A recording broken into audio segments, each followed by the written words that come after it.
All right, we're in Acts chapter 12 tonight. Remember last week in Acts 11, more great happenings. In the book of Acts, Peter talked about his vision that God had given him about calling things unclean that God had separated for his purpose, which was really the fact that the Jew and Gentile were now going to be looked at alike as far as salvation was concerned. Peter retold that story, and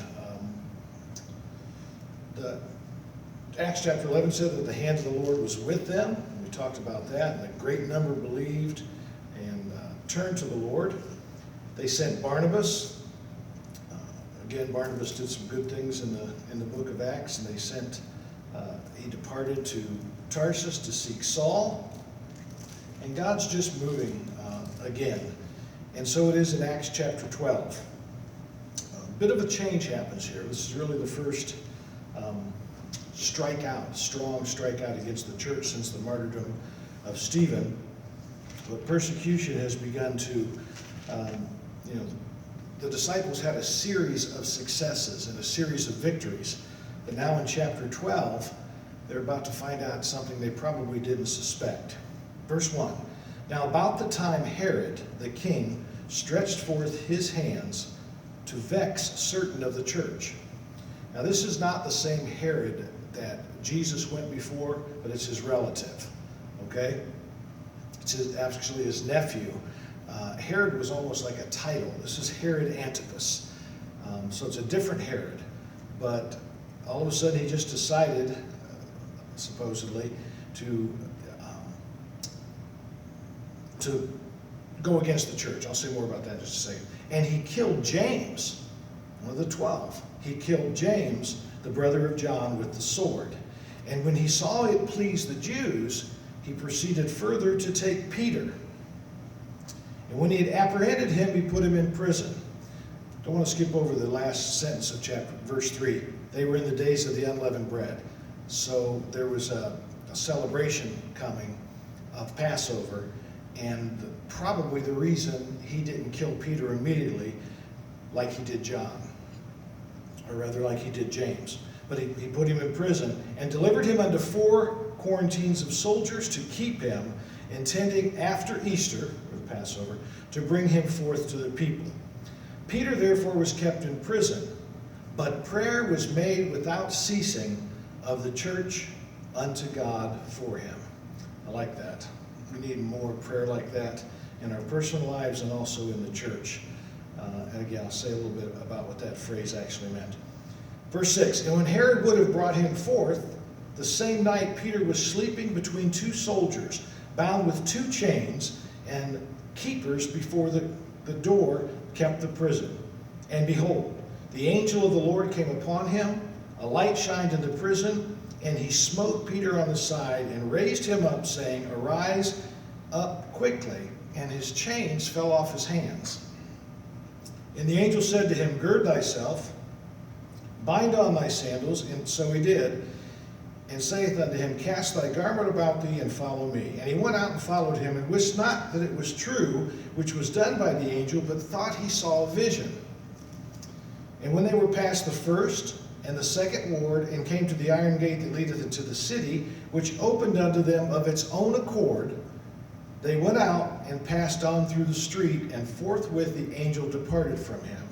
And when Peter was come to himself, he said, I know of a surety the Lord hath sent his angel and delivered me out of the hand of Herod and from all the expectation of the people of the Jews. And when he had considered the thing, he came to the house of Mary, the mother of John, whose surname was Mark, where many were gathered together praying. And as Peter knocked at the door of the gate, a damsel came to hearken named Rhoda. And when she knew Peter's voice, she opened not the gate for gladness, but ran in and told how Peter stood before the gate. And they said unto her, thou art mad. But she constantly affirmed that it was even so, and they said, it's his angel. But Peter continued knocking, and when they had opened the door and saw him, they were astonished. I'm laughing because to me that's such a comical story. Here the church is praying intently And that's what that phrase means, that prayer without ceasing. That doesn't mean they, literally prayed every 60 seconds of every 24 hours. But they made it a very specific prayer. And they kept praying that. And then when God answered the prayer, they didn't believe it. Sound familiar? I think we're like a lot like that. So, Herod, his real name, or his official name was Herod Agrippa the First. Not the Agrippa that Paul makes defense for later on in the Acts, but of the same line. Most scholars think that it was for political gain that he set to test the waters about believers. I find this interesting because he wanted to go after certain of the church, but he went right for the top. He went right for the head, one of the original 12 disciples, and he killed him. This is the phrase that got me. And when he saw that it pleased the Jews, remember, there's been people getting saved. Jesus did only good things. The disciples' healings, they weren't cursing anyone. I mean, people were getting saved, getting healed, getting restored to life. And yet, it pleased the Jews when one of the disciples got killed. Let that sink in. So then he said, I'll get Peter. But because it was Passover, he said, well, I don't want to kill him. A couple different reasons. They thought maybe he didn't want to kill him because he wouldn't get the full attention of him doing something grandiose, or it was a celebration time. For whatever it is, he put him in prison, and not just in the common jail, but he put him there and increased we'd call it increasing the security. Now, don't forget, in Acts chapter 5, he no doubt was aware that Peter, with some other apostles, had mysteriously disappeared from prison before. And they found him right back preaching in Acts chapter 5, verse 17. So what Herod did was he assigned a high security detail to guard Peter. Normally it was considered enough for a prisoner to be handcuffed to one soldier, but a special precaution, Peter was handcuffed to one on each side of him, and both his wrists were manacled also. So there were always 4 soldiers guarding Peter. Extra precaution was taken to make sure that he was chained, this between 2 soldiers, while other soldiers watched the gate and watched the outside. So he wasn't anywhere near the entrance. He was locked up. They were going to make sure what happened before didn't happen this time. But again, constant prayer. The idea here was earnest prayer. Literally, the word picture of it is stretching out all they can for something, as they prayed for Peter to be released from jail, because they no doubt suspected, since he'd killed James, Peter was next. So they really wanted him freed from prison, and they really prayed for him. The same word about them praying for Peter is the word about agonizing prayer that Jesus did in the Garden of Gethsemane. So that shows how intent they were on prayer. And I think a lot of times, the powerlessness we might experience in our prayer life may be due to a lack of earnestness.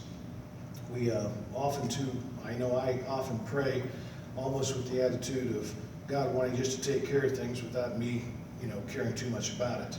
But this earnest prayer had power because it persuaded God, and he answered the prayer. So it was constant and it was intense. So Peter's freed again. Now he's kind of just waking up, and plus it's just so unreal to him that it's happening. He wasn't sure if he was in a trance, thought he was, or seeing a vision. And it wasn't until they got completely outside, if you read back through that account, he wasn't sure. Verse 10 says they went past the first ward and the second ward and the iron gate, and it opened all by itself. Then when he got out into the street, the angel left him. Only then did it say that Peter came to himself. Now, I don't know exactly how God did what he did in this case, why the other soldiers didn't wake up. There was a light. The angel actually smote him on the side to wake him up. He must have been kind of maybe in REM sleep, as we would call it, but in a deeper sleep.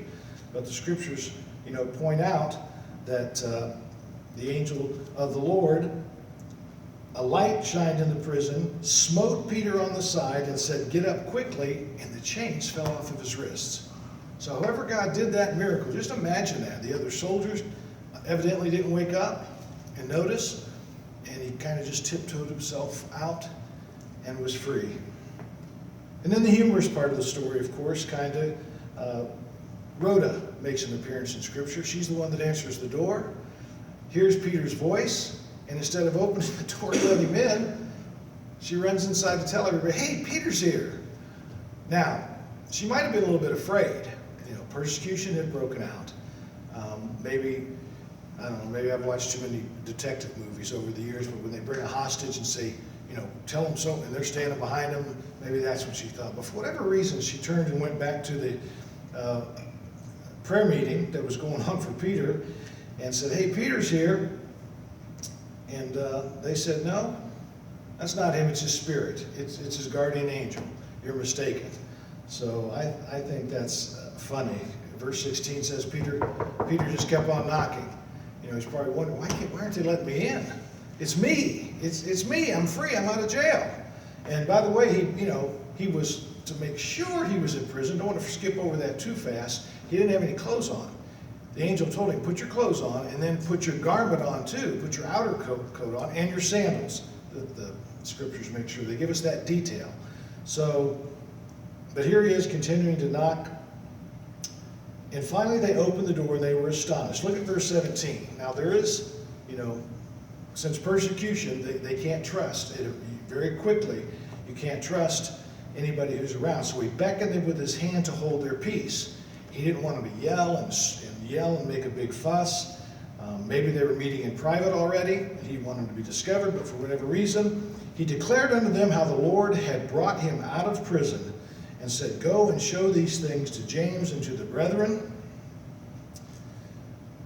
And he departed and he went to another place. Verse 18, "Now, as soon as it was day, there was no small stir among the soldiers what was become of Peter."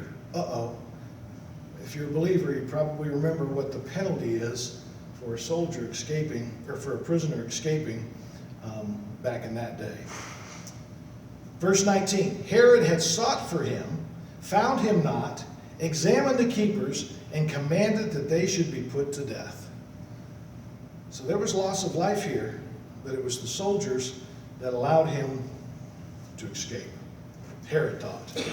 How far that went up? Did he did he kill their supervisor? Did he kill them? Whoever was in charge of there? But he was looking for Peter, and we couldn't get a straight answer. Can you imagine those fellows trying to explain what happened? Apparently they just stayed asleep, and when they woke up, the handcuff's still on them, but Peter's handcuff, Peter, his clothes, his shoes, they're all gone, and he's gone. And the king's word was law back then, so they had no explanation to give. Just to finish the story, let's finish it at the last 5 verses, because then the scriptures give us a glimpse again. And Herod, verse 20 says, was displeased, that's a separate issue, with Tyre and Sidon. And they came with one accord to him, and having made Blastus, the king's chamberlain, their friend, desired peace.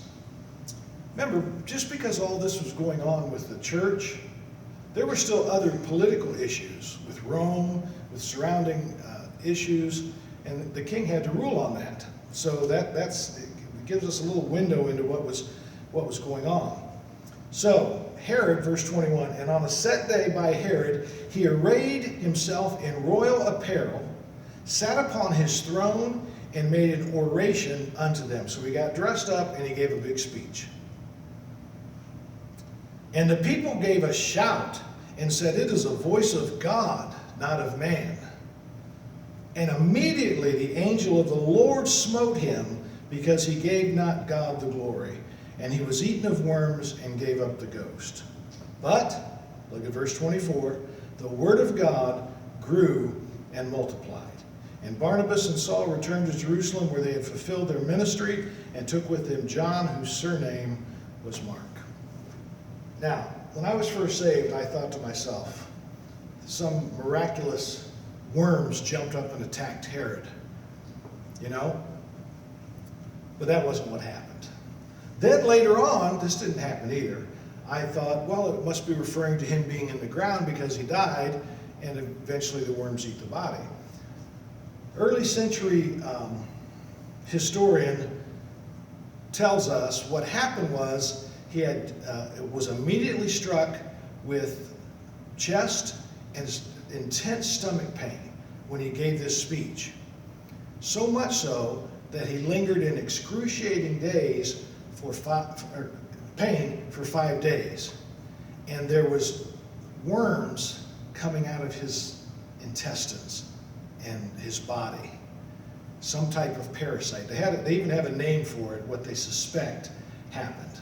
But just so you're clear on that, it's not like, because we read that, immediately the angel of the Lord smote him, which is what happened, because he didn't give God the glory, and he was eaten of worms and gave up the ghost. Fortunately, there was a first century historian that filled in the gaps and said, well, here's what happened. And there's in more than one place. For 5 days, Josephus, I could not think of Josephus. If you ever get a chance to read some of the writings of Jewish historian Josephus about the first century, I'd recommend it because he does a good job. So that's what happened. He gave a speech, didn't give God the glory. I'm sure God wasn't very pleased with him already because he's the one that killed one of the apostles. He killed James, who was half-brother of Jesus. So he wasn't exactly on the Lord's favorite list. And now he gets up and gives a big speech like he's the one who's just, he accepts the praise and almost the worship of the people. Josephus says the king did neither rebuke them nor reject their impropriety, impious flattery, but he presentedly afterward looking up, and a severe pain arose in his belly. He began in the most violent manner, and when he had been worn out by the pain in his belly for 5 days, he finally died. So, okay.